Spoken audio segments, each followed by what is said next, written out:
Cae la tarde y en un rincón de la ciudad, en un pequeño jardín, alguien cuenta una historia, reflexiona en voz baja o conversa, paseándose bajo los árboles.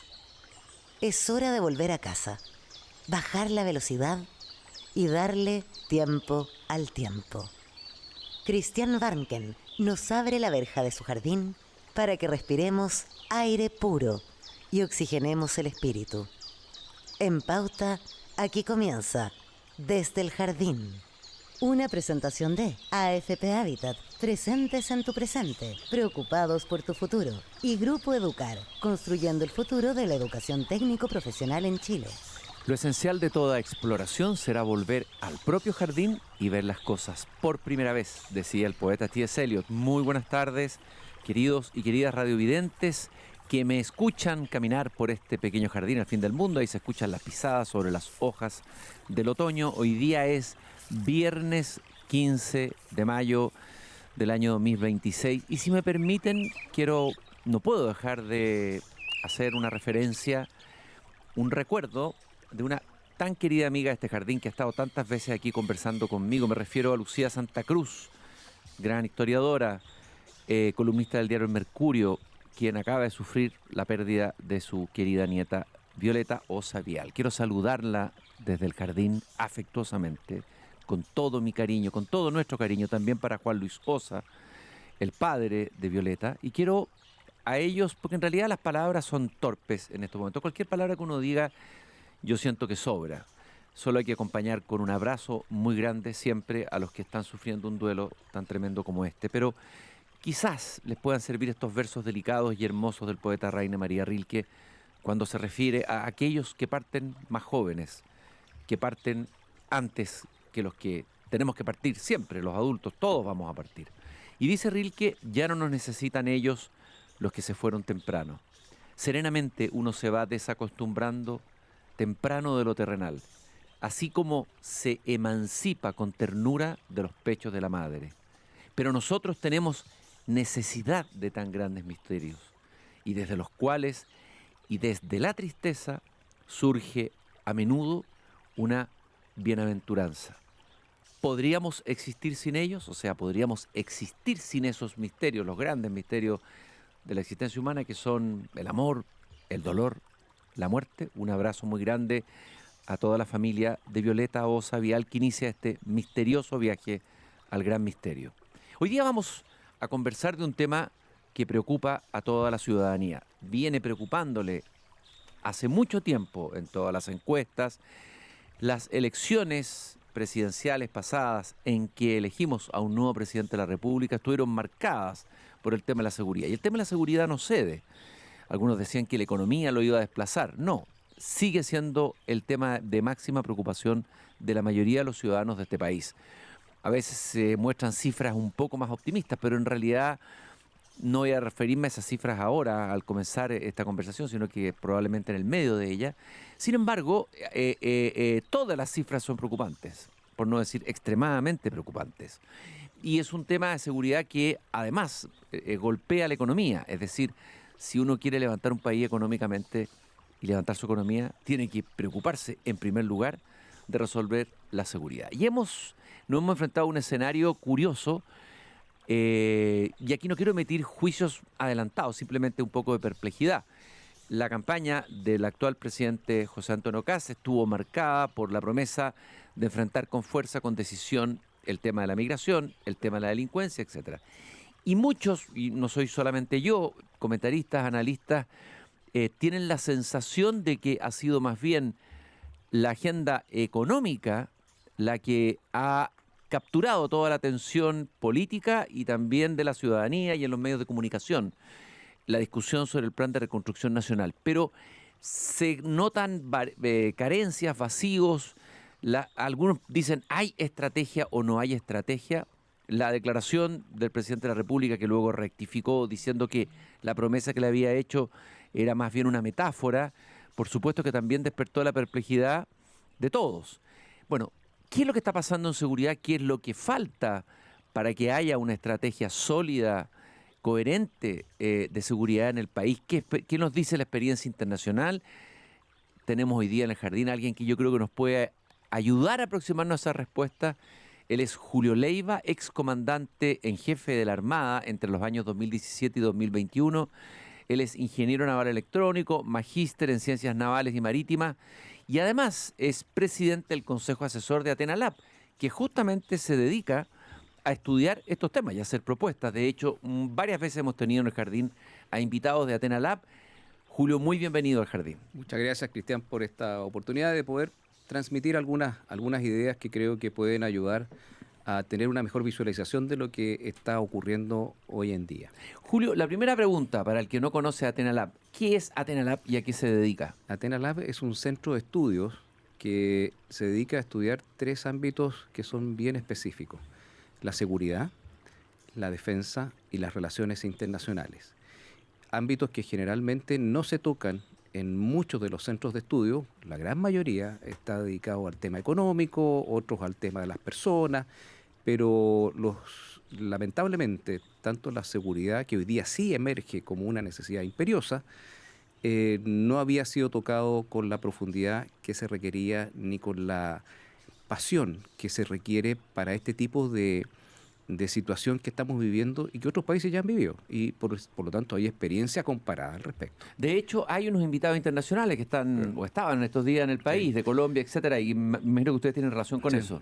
Sí, bueno, nadie es profeta en su tierra. Yo eso lo aprendí hace mucho tiempo, y por más que en nuestro centro de estudio hemos desarrollado ideas, hemos escrito papers, documentos, tratando de explicar el tema de la seguridad, que no es solamente el portonazo, no es el abordazo, no es el turbazo, sino que es algo mucho más profundo, que altera la vida de cada uno de los integrantes de este país. Entonces, en vista de que, dado que cuando escribimos nos leen, nos encuentran muy interesantes, pero posteriormente las cosas quedan guardadas en un escritorio, junto con la tercera, que acogió, entendió esta realidad que estamos viviendo, pudimos invitar a 2 personajes, pero claves, en Colombia y en España. Ambas sociedades que tienen alguna relación o muy parecidas en muchos aspectos a la nuestra. Ellos eran, en Colombia, el general Óscar Naranjo, quien tuvo la responsabilidad de desarticular bandas de narcotraficantes, crimen organizado y también luchar contra la FARC en su momento, y que tuvo un éxito bastante importante. Desgraciadamente Colombia ha ido regresionando, no sé si la palabra es exacta, pero sí, ha tenido una regresión en eso, producto del tipo de gobierno que tiene hoy día. Y por otra parte, en España, luego de Atocha, que fue un atentado devastador al corazón de España, que ya lo habían vivido con la ETA, pero este fue el más grande, el más importante, el más impresionante para la sociedad, y ver que en el centro de España, en la estación más grande, hayan carros con bombas y mueran muchas personas, obligó al gobierno español a decir: oiga, parece que lo que hemos hecho no es suficiente. Y ahí está el invitado internacional, que era ¿quién? El general Miguel Ángel Ballesteros, que tuvo a cargo, fue asesor de seguridad nacional por más de 5 años, tanto principalmente del gobierno actual, o del presidente actual en su primer periodo, Pedro Sánchez. ¿Y qué es lo que te queda a ti de la experiencia que han venido a compartir ambos, el de Colombia y el de España? ¿Qué te queda que pueda ser pertinente como un insumo para pensar una estrategia de seguridad correcta en Chile? Bueno, yo diría que la más importante de ellas, vamos a dividir en 2 ámbitos a los invitados. Un invitado era del plano operativo táctico, o sea, de la calle, el general Naranjo, la Policía Nacional de Colombia. O sea, quienes tuvieron que enfrentar directamente a las bandas de delincuentes. Sería como acá el director general de Carabineros. Una cosa así. Es muy parecido, y en ese ámbito operativo táctico, o sea, la calle, el lugar del hecho, cómo enfrentar a esas bandas. Pero por otro lado, el general Miguel Ángel Ballesteros fue el articulador de una arquitectura de seguridad nacional. Y quiero no simplificar demasiado las cosas, pero cuando uno habla de seguridad nacional, podemos hablar de que está contenida con 2 pilares fundamentales. Uno, que es la seguridad pública, y la otra que es la seguridad de la nación, de mis fronteras, de mi territorio. Para defender o para cautelar las fronteras y el territorio existen instrumentos que son la defensa y las relaciones internacionales, claramente. Pero para el tema de la seguridad pública, que nos afecta a todos los que vivimos en este país, principalmente está las policías, los tribunales y todo, gendarmería, todos aquellas instituciones que cooperan a que nosotros podamos vivir en paz. Cuando hay un problema de seguridad pública, no es seguridad nacional, no hay que invocar a toda la seguridad nacional. Están los instrumentos en nuestra institucionalidad que permiten enfrentarlo sin alterar nada más que eso. Pero cuando esto llega a un límite, cuando hay crimen organizado, que es una empresa transnacional que mueve una cantidad enorme de dinero, que es capaz de corromper lo que encuentre por el camino, sí puede ser un problema de seguridad nacional y por lo tanto la nación como un todo tiene que reaccionar para enfrentar ese flagelo. ¿Y cómo lo hicieron en Colombia?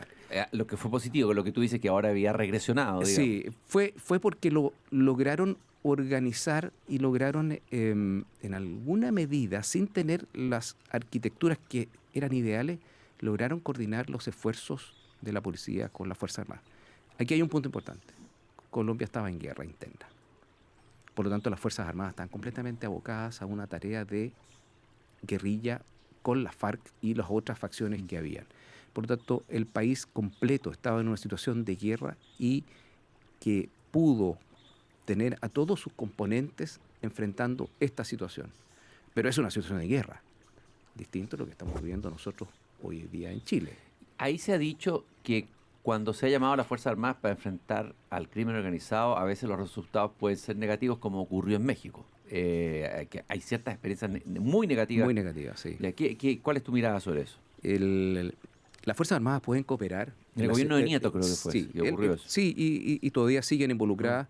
El problema es que las Fuerzas Armadas se desnaturaliza de su función principal, que es la defensa de la nación, la defensa del país, la defensa del territorio, y entra en una lógica para la cual no es su tarea, no están diseñadas, no están estructuradas, no están educadas, no están con nada que tenga que ver, porque las lógicas son distintas, son distintas.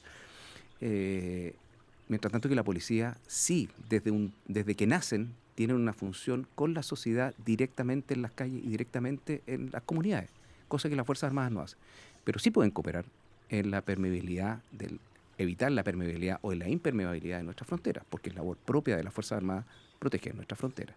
Entonces, hay visiones y hay experiencias muy malas cuando las Fuerzas Armadas entran en el tema de luchar en las comunidades porque no están hechas para eso y pueden haber efectos colaterales muy negativos al respecto.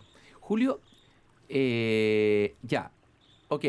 hablaste de una arquitectura de seguridad nacional. Sí. Se ha hablado hoy día de una estrategia de seguridad. Se le pide al gobierno una estrategia. Claro. Y queda la sensación, no sé si será real o no, de que aquí parece que no había una estrategia, o que se la hubo, se la guardó, o que se está aplicando y nosotros no estamos viendo y hay un secreto, digamos, no sé. Esa es la sensación con la que está quedándose no solamente los medios de comunicación, sí, los periodistas y todo, sino que los ciudadanos en general. Hay una sensación de sorpresa, puesto que este era el énfasis más grande en la campaña del actual presidente de la República, digamos. Y parecía que era ahí donde iban a haber señales claras y potentes. Lo primero que hubo fue lo que se hizo en el norte, el inicio de las zanjas. Pero eso como que se perdió, se diluyó, y queda la sensación de que estamos con un gobierno que no ha echado a andar todavía un plan o una estrategia, o no la hay. ¿Cuál es la mirada de usted o la mirada de Athena Lab o la tuya? Bueno, en particular, lo que hemos visto, la ministra de Seguridad Pública, Trinidad Steiner, ella concurrió al Congreso y después el día de ayer estuvo en nuestro seminario donde presentó, no me atrevo a decir estrategia, presentó las medidas que está tomando este gobierno de emergencia.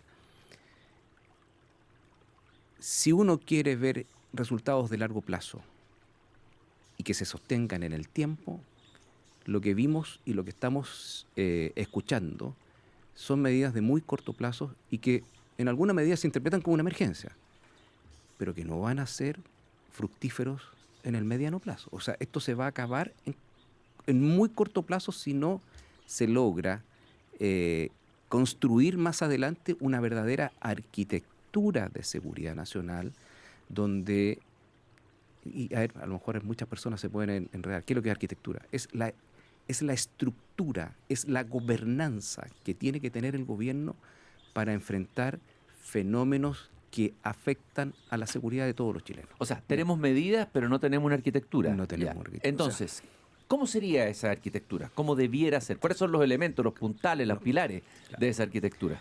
Bueno, España, después de este remesón gigantesco, nosotros ya lo tuvimos, ¿ah? O sea, el remesón lo tuvimos en octubre del 2019 y no hubo ninguna reacción al respecto y seguimos igual. Se trató de mejorar la ley de inteligencia, pero la ley de inteligencia lamentablemente se quedó muy corta, se quedó para el siglo pasado. Hay mejoras sustanciales respecto de la que había anteriormente. Entonces, ¿qué es lo que debiera tener? De partida, el tema de la seguridad nacional afecta a lo más esencial del Estado-Nación, o sea, su seguridad. Si eso se quiebra, terminamos de existir. O sea, tenemos el riesgo de terminar de existir como Estado o una nación en la cual los ciudadanos pueden vivir tranquilamente y pueden desarrollarse. Ese es el punto. Por lo tanto, tiene la mayor importancia, es de sobrevivencia. ¿Ya?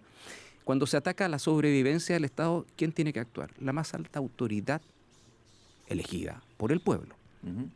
Estaba en Estados Unidos, we the people. O sea, el pueblo le obliga a quien lo gobierne para que resuelva este problema. Y ese es el contrato que hay entre el Estado y las personas. Esta arquitectura tiene que estar dirigida por el presidente de la República personalmente. Muy pocas cosas pueden ser delegables porque afectan a la sobrevivencia del Estado. Y esta arquitectura o esta estructura es como el gobierno corporativo de una compañía, de una gran compañía, que tiene directores que ven distintas áreas, y estos son los ministerios, para que actúen coordinadamente, pero donde alguien manda. Hoy día, ¿qué es lo que tenemos, desgraciadamente? Tenemos una propuesta de un ministerio, no una propuesta, tenemos un Ministerio de Seguridad Pública que tiene la función de coordinar. ¿A quién coordina? A otros ministerios. ¿Y esos ministerios en qué nivel están? Al mismo nivel que el Ministerio de Seguridad Pública.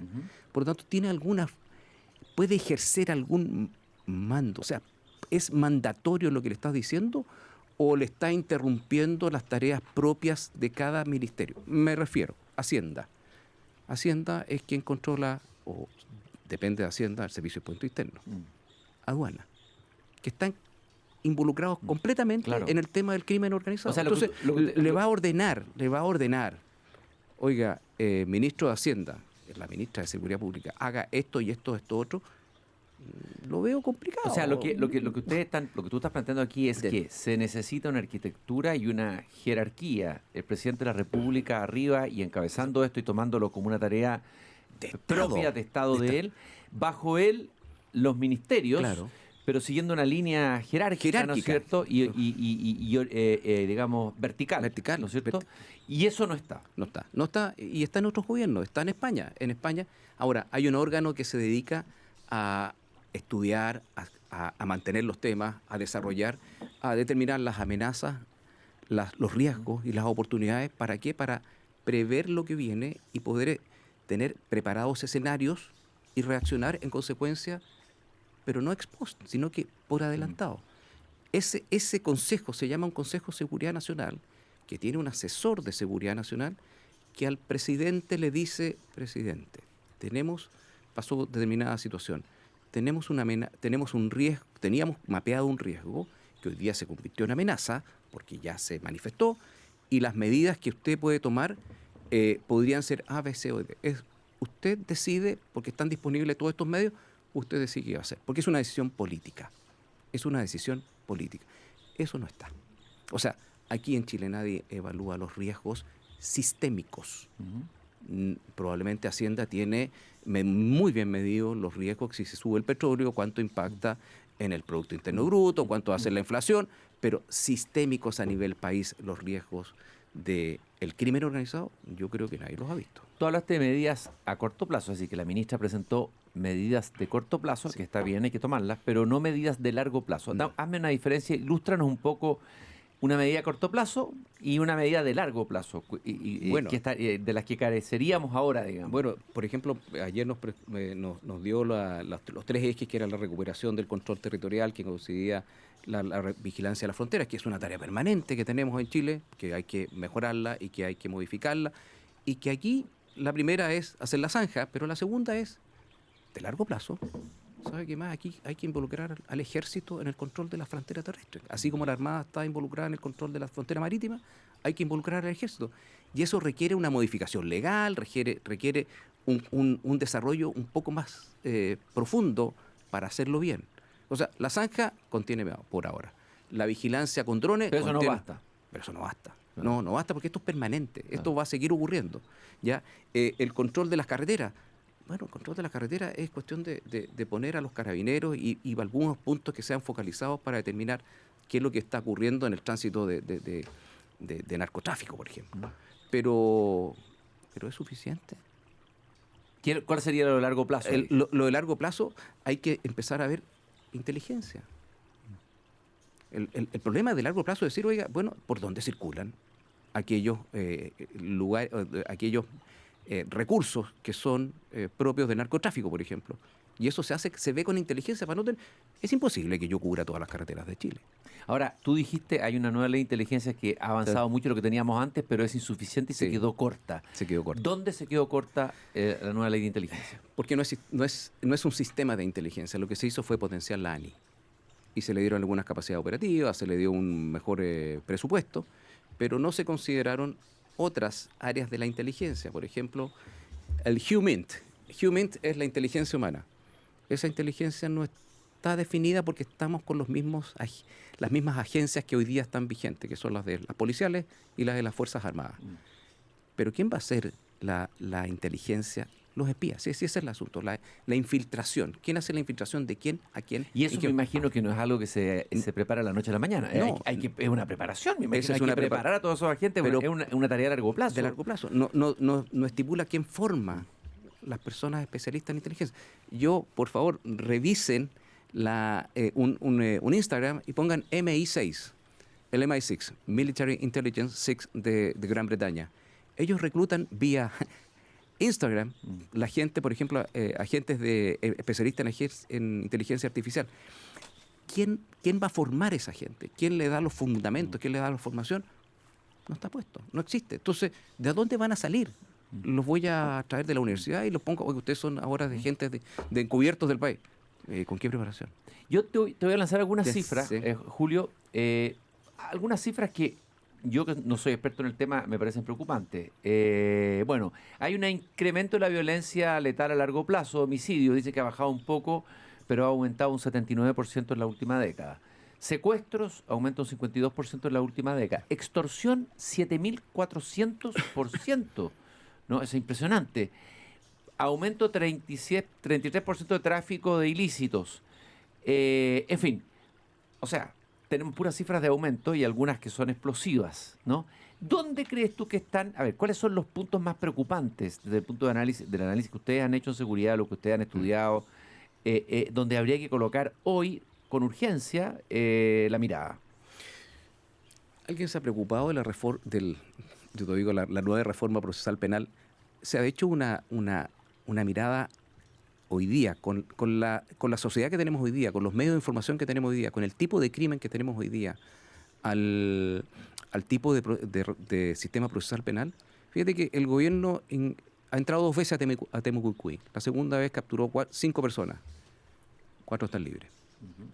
Y Temucuicui es un lugar donde estaba prácticamente imposible que la fuerza pública, el Estado no podía ejercer sus derechos en ese lugar porque era imposible. Entonces, no entiendo. O sea, capturan a 5 personas que están en alguna manera involucrados en un lugar donde no se podía entrar porque lo tenían prohibido, porque tenían plantaciones de droga, que se traficaba droga, que había un montón de cosas. Van y el juez de garantía los deja 4 libres. Pero ahí se requeriría una reforma o un ajuste en la reforma procesal penal. ¿Cuál sería esa específicamente? Revisar las cautelares, revisar ¿cómo se llama? Las pruebas. O sea, porque hoy día el sistema de pruebas es extremadamente exigente. Extremadamente exigente. Claro, si yo lo llevo a la exigencia máxima, evidentemente, no quiero ironizar con esto, pero aquí necesitamos un certificado ante notario de que soy culpable. O sea, se ha hecho yo creo que no se ha hecho una análisis serio de cómo se está aplicando el sistema procesal penal para que permita que las policías, cuando capturan, lo podemos haber visto, delincuentes que tienen 200 detenciones. Y viene la 201, y va a venir la 202, y va a venir la 203. La famosa puerta giratoria, pero claro, se ha hablado tanto de esto. Entonces, ¿pero por qué no se ha hecho nada? Claro, eso porque no se ha realizado bien los incentivos para los fiscales. Los fiscales tienen facultades para poner y claro, cuál causa ven primero, cuál otra. Claro, pero ahí se tendría que hacer una reforma. Imagino que para esa reforma habría que llegar a un acuerdo político, o sea, un tema mayúsculo. Entrar en el tema de la justicia, hacer cirugía ahí en que si no lo haces, vamos a seguir igual. O sea, mira, la explicación es decir, es que esto es muy complejo. ¿Cuál es la alternativa? O sea, hay que abordar lo complejo. Y probablemente va a haber que explicar de una forma más lúdica, más simple, de que se requieren reformas grandes. Se requiere generar un Consejo de Seguridad Nacional que sea integral en su mirada y donde el que manda es el presidente. Unificación de bases de datos. Cada ministerio es celoso de lo que tiene por 1000 razones. Si el presidente lo ordena, o lo cumple o se va al jefe. Entonces, porque si no vamos a seguir de la misma manera. Los servicios de inteligencia también son extremadamente celosos con lo que ellos tienen. Bueno, tiene que haber un jefe, alguien a quien respondan todas las unidades de las agencias de inteligencia, donde se pierda en alguna medida quién fue la gente que descubrió esto, cuáles son los infiltrados, sino que solamente llegue la información para que esa sea entregada a nivel superior. Estoy caminando por mi jardín con Julio Leiva, excomandante en jefe de la Armada y presidente del Consejo Asesor de Athena Lab. ¿Ustedes han tenido la posibilidad de llevar su informe o compartir su información o conversar con quienes están a cargo del tema de seguridad del gobierno? ¿Ha habido comunicación ahí? ¿Cuál ha sido la recepción? ¿Qué ha pasado ahí? Ellos quedaron de estudiarlo. Yo creo que la situación con que se enfrentó el nuevo gobierno era tan compleja en todos los ámbitos, no solo en seguridad, sino que también en la parte financiera, en el tema escolar, la educación, la salud, o sea, múltiples frentes abiertos. Y ahí es donde vienen las decisiones de orden político y cuáles son las prioridades, cuáles se atacan con mayor fuerza y cuáles son las que hay que resolver, unas con medidas de emergencia. Tú cuando llegas a una posta, lo que hacen es estabilizarte. Estabilizarte para después iniciar un tratamiento de más largo plazo. O sea, Chile necesitaría una estabilización. O sea, en este momento yo entiendo... El paciente Chile necesita ser estabilizado. Yo entiendo que las medidas que nos entregó ayer la ministra de Seguridad Pública son las medidas de choque para estabilizar el enfermo, que viene grave. Pero las medidas para curar el cáncer o para curar la enfermedad de base son completamente insuficientes.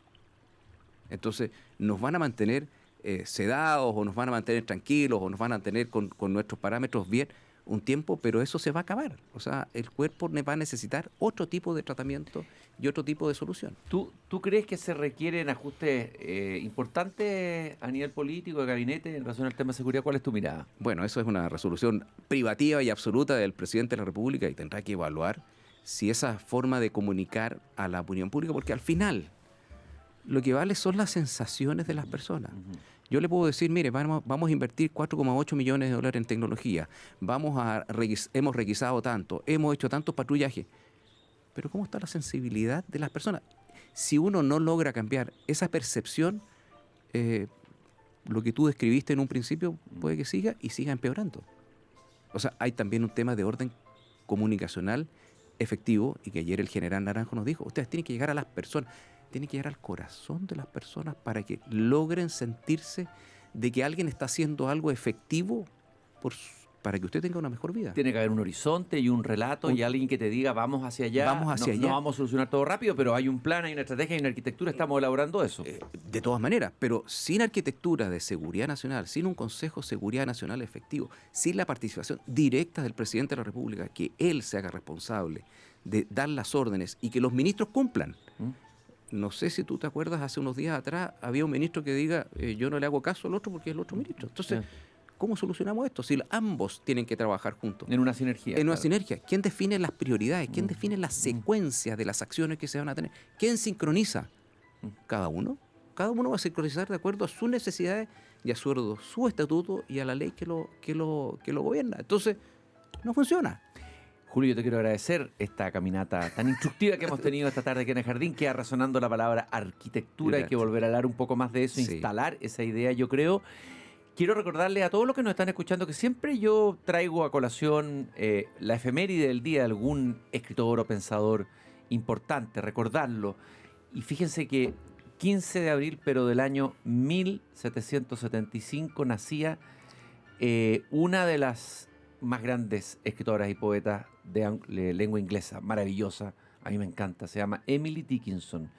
Ella, curiosamente, media contemporánea de Walt Whitman, el otro coloso de la poesía norteamericana del siglo XIX, pero Walt Whitman, que era capaz, con una lengua arrolladora, coloquial, de traer todo el espíritu y libertad y el dinamismo de Estados Unidos, Emily Dickinson es lo contrario, es la intimidad. Una mujer que casi no salió de su casa, casi toda su vida, permaneció cultivando su jardín y escribiendo poemas que no publicó prácticamente en vida, salvo unos pocos en un periódico, y que luego dejó en una cajita poemas que hoy día se leen en todas partes, se traducen, una poesía intimista que tiene que ver con el mundo interior de cada uno de nosotros, el enigma de la existencia, el misterio de la existencia, algo que no va a poder resolver, entre paréntesis, la inteligencia artificial. No.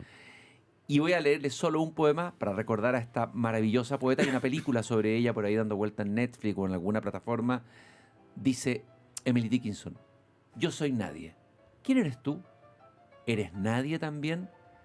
Ya somos dos entonces. No digas nada. Nos desterrarían. Ya sabes, ser alguien. Qué funesto. Qué vulgar. Como una rana, cantándole tu nombre día tras día a la primera charca que te admire, dice Emily Dickinson. Antes de despedirme, hoy día es viernes, quiero invitarlos a que en el próximo bloque escuchen un episodio más, un capítulo de Tu Hipócrita Lector. Esta vez repetiremos una conversación maravillosa que tuve con el gran periodista, maestro del periodismo, gran crítico de cine y crítico literario Héctor Soto. Estuvo realmente maravillosa esa conversación, nos han escrito mucho, por eso la vamos a repetir. Les recomiendo con un cuaderno tener un lápiz, porque las recomendaciones que da Héctor Soto son siempre infalibles en literatura. Julio, ¿tú querías decir algo antes que nos fuéramos a la pausa? Sí, recordemos que estamos prontos al 21 de mayo. Pero lógico, no te pregunté eso, obvio. Probablemente no tengan ese día un programa especial, pero creo que es bueno que Chile recuerde y honre a quienes le dieron vida. A este país, personas que entregaron lo más preciado que un ser humano puede tener por nosotros. Muchachos, la contienda es desigual. Y así sigue. Yo creo que eso merece un capítulo especial. Una arenga que, si tú la estudias, Cristian, que eres muy erudito en eso, Es una increíble arenga, increíble arenga. no tiene ninguna orden. Ujú. No existe ninguna orden. No hay un castigo para alguien que no lo cumpla. Te lo dejo. No, el análisis de esa arenga da para mucho, Ya tiene sé. muchas dimensiones y efectivamente vamos a hacer algo la próxima semana, de todas maneras, sobre el 21 de mayo aquí en el jardín. Muchas gracias, Julio, de nuevo por haberme venido a ver a este jardín y conversar sobre un tema que nos preocupa a todos. Y nosotros nos encontramos en el jardín el día lunes a las 6 de la tarde. Y luego, de aquí a unos minutos, en Tu Hipócrita Lector. Hasta pronto.